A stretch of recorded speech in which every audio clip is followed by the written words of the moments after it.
Hello friends, welcome to our YouTube channel physio Shiksha. यहाँ पे हम लोग बात करने वाले हैं फिजियोथेरेपी के टॉपिक्स के बारे में और कुछ एक्सरसाइजेस के बारे में। तो सबसे पहले ये जान लेते हैं कि फिजियोथेरेपी होती क्या है, उसके बाद में बात करेंगे बाकी सब चीजों के लिए।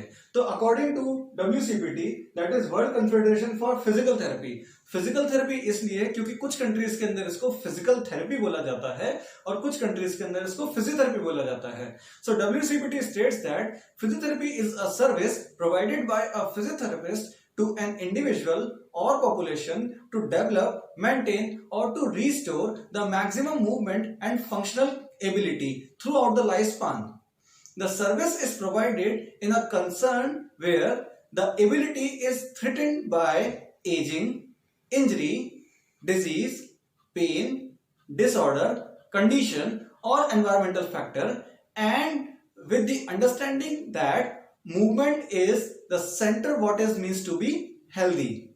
Physiotherapy involves interaction between a physiotherapist and patient along with family members, caregivers or community or other health providers with a process to examine or assess the movement potential. The physiotherapists are concerned with identifying and maximizing the quality of life and the movement potential within a sphere of prevention, promotion, treatment, intervention, and habilitation and rehabilitation. The sphere encompasses physical, psychological, emotional, and social well-being. तो अब हम लोग इसको हिंदी में समझ के देखते हैं कि WCPT हमसे कहता क्या है। ये ऐसा कहता है कि फिजियोथेरेपी एक ऐसी पद्धति है जिसको सिर्फ और सिर्फ फिजियोथेरेपिस्ट ही अप्लाई कर सकता है।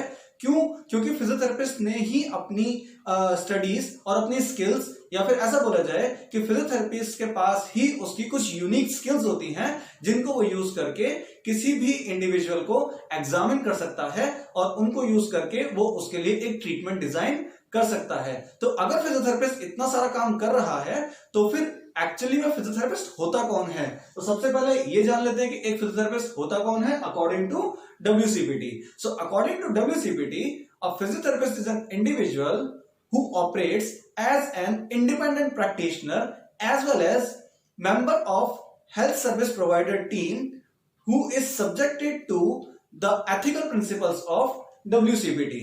They are able to practice as an independent practitioner and they are able to act as an first line practitioner, and patients may seek direct service to them without any referral from other health care provider और other health professionals.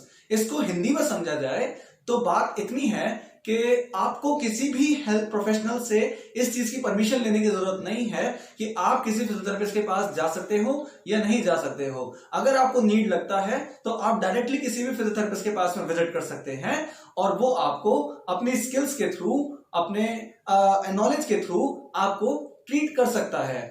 Means एक example देखा जाए तो अगर आपको कोई भी दवाई खरीदनी होती है तो आप फार्मासिस्ट के पास में जाके डायरेक्टली दवाई नहीं मांग सकते, उसके लिए आपको किसी डॉक्टर का पर्चा चाहिए।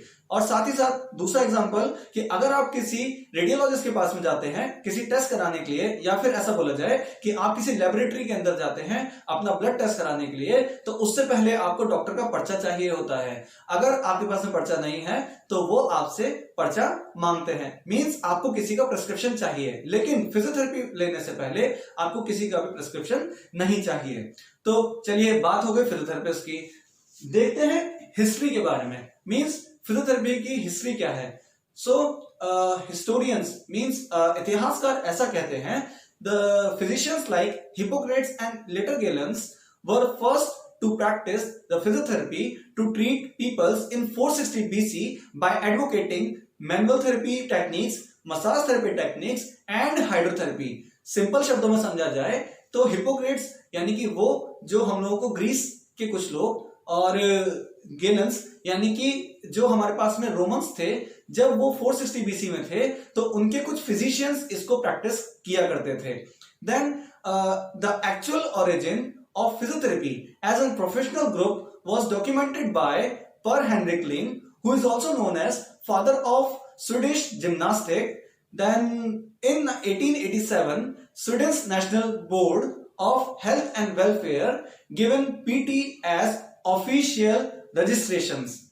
Then physiotherapy was recruited by the time of First World War and Second World War to treat the soldiers who fought within the fight, and the Mary Macmillan, who is also known as mother of physiotherapy, then she recognized the American Women's Physiotherapy Association, which is nowadays known as American Physiotherapy Association और APTA. चलिए, अब ये तो बात हुई कुछ history के बारे में. अब बात करते हैं इसकी ब्रांचेस के बारे में. So physiotherapy nowadays is much advanced that it is being practiced in different disciplines like neurology, आप लोगों ने देखा होगा, then orthopedics सबसे ज्यादा, then हमारे पास में आता है कार्डियोवास्कुलर, पल्मोनरी, जीरियाट्रिक्स यानी कि बुढ़ापे के अंदर, then पीडियाट्रिक्स यानी बच्चों के अंदर, विमेन्स हेल्थ के अंदर हमारे पास में obstetric, gynaecology means by the time of pregnancy और आफ्टर प्रेगनेंसी, और यूजुअली भी अगर विमेन्स हेल्थ में अगर कुछ चेंजेस आते हैं तो उसके लिए भी आप लोग फिजियोथेरेपी का इस्तेमाल कर सकते हैं. Then musculoskeletal oncology means cancer के अंदर भी फिजियोथेरेपी का बहुत अच्छा इलाज है. देन मस्कुलोस्केलेटल की मैंने बात करी, हम लोग बात करते हैं स्पोर्ट्स फिजियोथेरेपी के बारे में. और स्पोर्ट्स के अंदर आज लगभग सभी को पता है कि स्पोर्ट्स कैसा भी हो, आपको फिजियोथेरेपिस्ट की नीड पड़ती ही पड़ती है. और लास्ट में अगर हम लोग आपको बताना चाहें तो फिजियोथेरेपी इतना एडवांस हो गया है कि आजकल ये हाइपरटेंशन यानी कि बीपी, देन शुगर जो कि लगभग हर दूसरे आदमी को है, जिसको हम लोग डायबिटीज कहते हैं, देन थायराइड, और ऐसे ही कुछ अच्छे हमारे पास में नाम हैं, यानी कि कुछ ऐसी बीमारियां हैं जो आपके पास में हार्मोनल डिसऑर्डर्स क्रिएट कर देती हैं.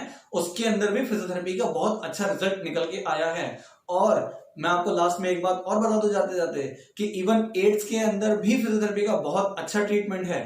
तो अगर आप लोगों को ऐसा फील होता है कि आपको फिजियोथेरेपी की नीड है तो आप लोग जाके डायरेक्टली फिजियोथेरेपिस्ट से मिल सकते हैं, और आपको किसी भी डॉक्टर से इस बात के लिए सलाह लेने की या फिर उससे किसी भी चीज के प्रिस्क्रिप्शन लेने की नीड नहीं है. मुझे ऐसा लगता है कि आप लोगों को ये इन्फॉर्मेशन अच्छी लगी होगी, और अगर इन्फॉर्मेशन अच्छी लगी है तो वीडियो को लाइक करें, शेयर करें चैनल को, और सब्सक्राइब करें चैनल को. Stay healthy and stay connected.